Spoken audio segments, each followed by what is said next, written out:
médecin interniste et spécialiste du diagnostic des vasculites systémiques, le professeur Loïc Guilvin est également nommé correspondant étranger aujourd'hui. Place à son interview réalisée dans une autre académie, vous allez peut-être reconnaître, l'Académie française de médecine à Paris.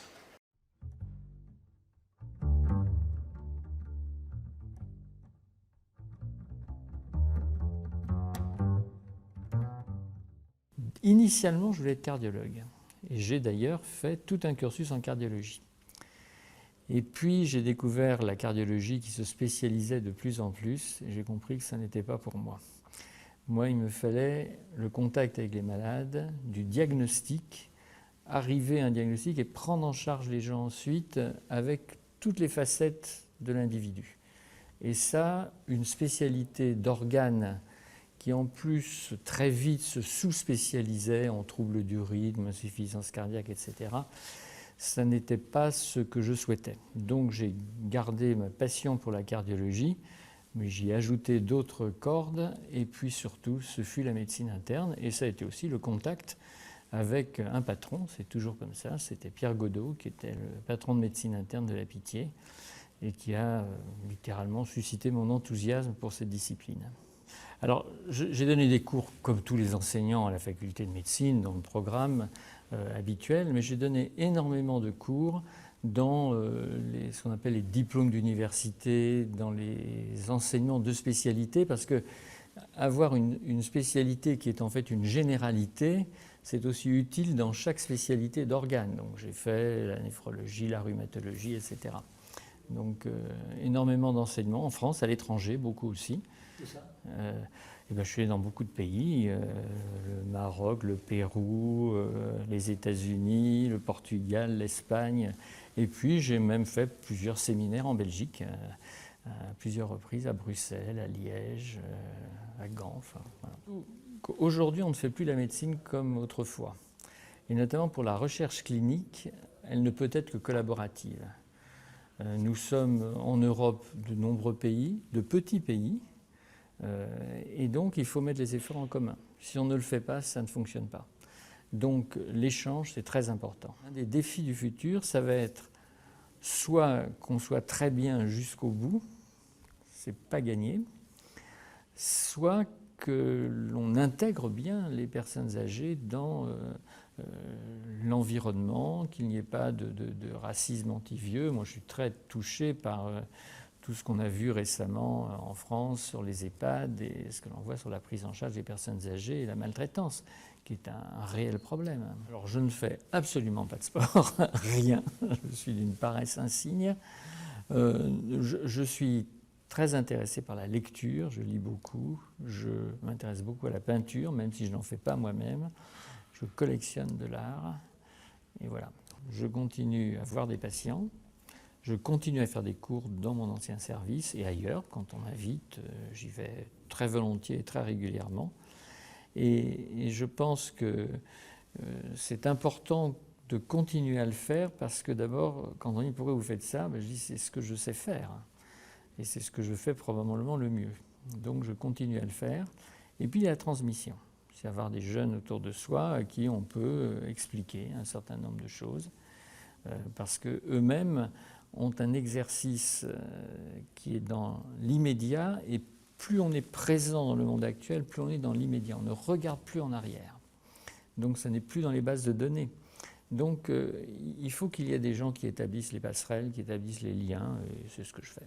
On voit par exemple, les grands congrès américains, il y a 15 000 personnes, on se dit mais qu'est-ce qu'on va faire dans ces trucs-là? Après tout est publié sur Internet, on peut tout avoir.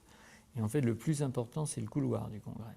C'est les gens avec qui on discute autour, avant, après, avec qui on va construire quelque chose après. Donc je pense qu'établir des liens entre deux académies c'est quand même excellent. Surtout que nous sommes deux académies francophones. Et ça, c'est également essentiel et ça facilite les choses. Mais il y a quand même des recommandations qui sont valables pour tous. Par exemple, aujourd'hui, on a voté, ou on va voter, puisque le vote est un petit peu différé, on nous a présenté un rapport sur la pornographie chez les enfants. Eh bien, ça, ce sont des sujets que l'on peut partager avec d'autres, qui ont peut-être des législations différentes. tout ce qui est autour de la fin de vie, par exemple, ce serait très intéressant de partager ça avec l'Académie royale.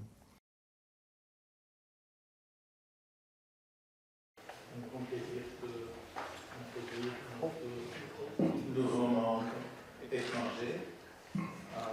J'ai eu le plaisir de rencontrer hier soir pour la première fois, mais je connaissais très bien les travaux. C'est un grand spécialiste du domaine de la sclérodermie, de maladies inflammatoires et de l'auto-immunité.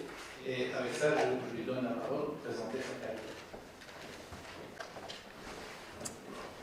Monsieur le Président, Monsieur le Secrétaire perpétuel, mes chers collègues, merci beaucoup de m'accueillir aujourd'hui au sein de votre académie. C'est un grand honneur et je suis extrêmement sensible. Alors, en quelques minutes, j'avais résumé 50 ans de carrière, 5 diapositives et 5 minutes. Donc, on va essayer d'avoir une synthèse autour du 5. Donc, j'ai d'abord une carrière de clinicien. J'ai commencé à 50 ans et je continue à avoir beaucoup de patients. Et j'assure encore plus de 2000 consultations par an. Je vois énormément de malades. Et puis, je continue le reste, les activités notamment de recherche clinique. Et je voulais vous dire que dans une première partie, et puis dans la suite de la carrière, il y a eu effectivement les patients. Et puis, j'ai assumé également un certain nombre de tâches administratives. J'étais le conseiller exécutif de la Science publique de Paris. J'ai présidé les effectifs médicaux pendant 8 ans sur le recrutement des médecins hospitaliers, gros investissements également en organisation de la recherche clinique. J'ai présidé ce qu'on appelle le PHRC, c'est-à-dire le programme hospitalier de recherche clinique qui distribue les crédits de recherche aux cliniciens en France. Et puis, juste après ma retraite hospitalière, je suis entré à la Haute Autorité de Santé où j'ai présidé la commission du médicament, la transparence. Une tâche extrêmement difficile, on fait, je pense, de bons choix, parfois de moins bons choix, mais enfin, c'est le déroulement des carrières. Mais je voulais, en quelques diapositives, vous résumer ce qui, au sein de la médecine interne, m'a vraiment passionné le plus, c'est-à-dire la prise en charge des maladies systémiques et auto-immunes.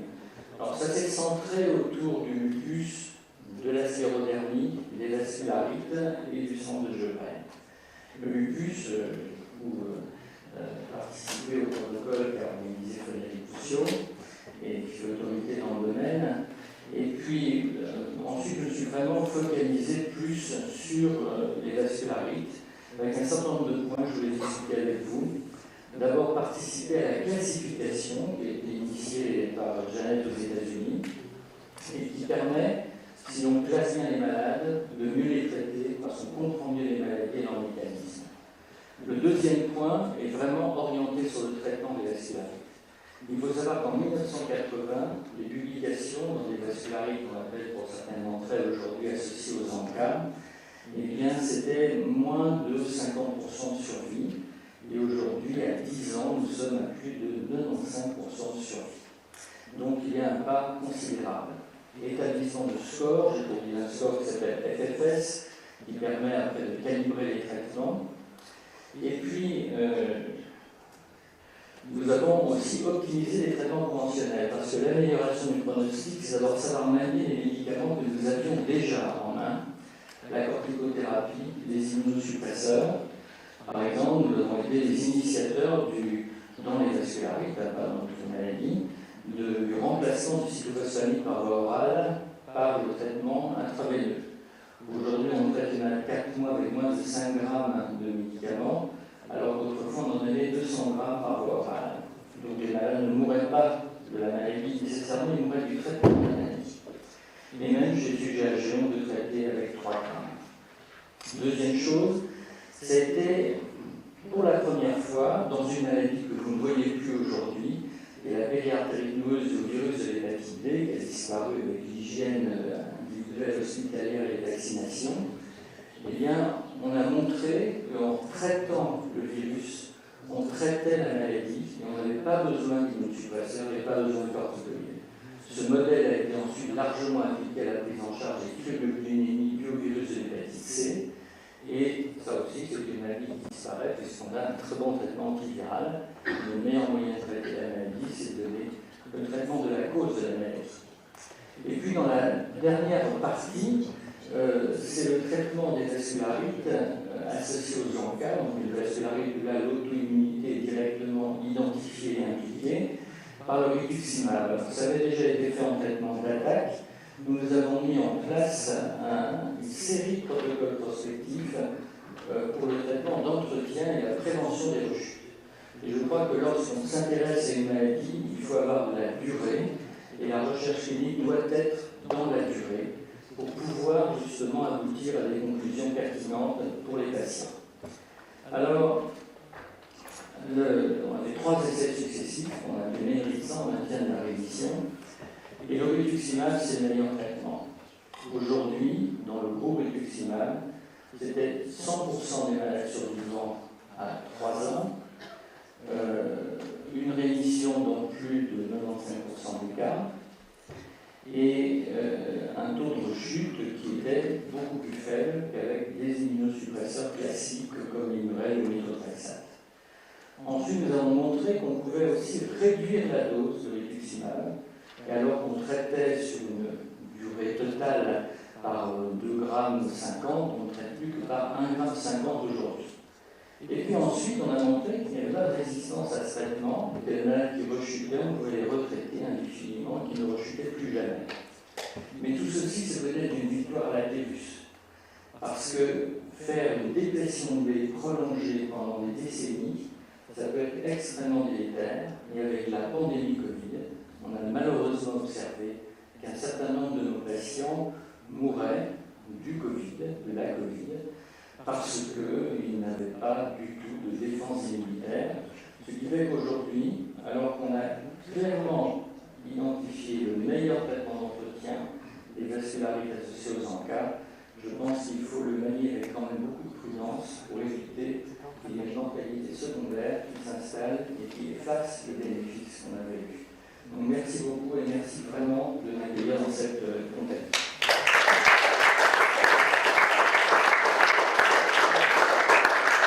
Merci beaucoup pour la présentation et je dois dire que j'avais oublié de dire 2 choses importantes sur vous et je rattrape maintenant.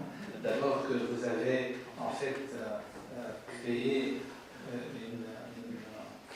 un réseau de chercheurs cliniciens, European Community Systemic Vasculitis Trials, qui a mené à plus de 20 études multiscientifiques internationales.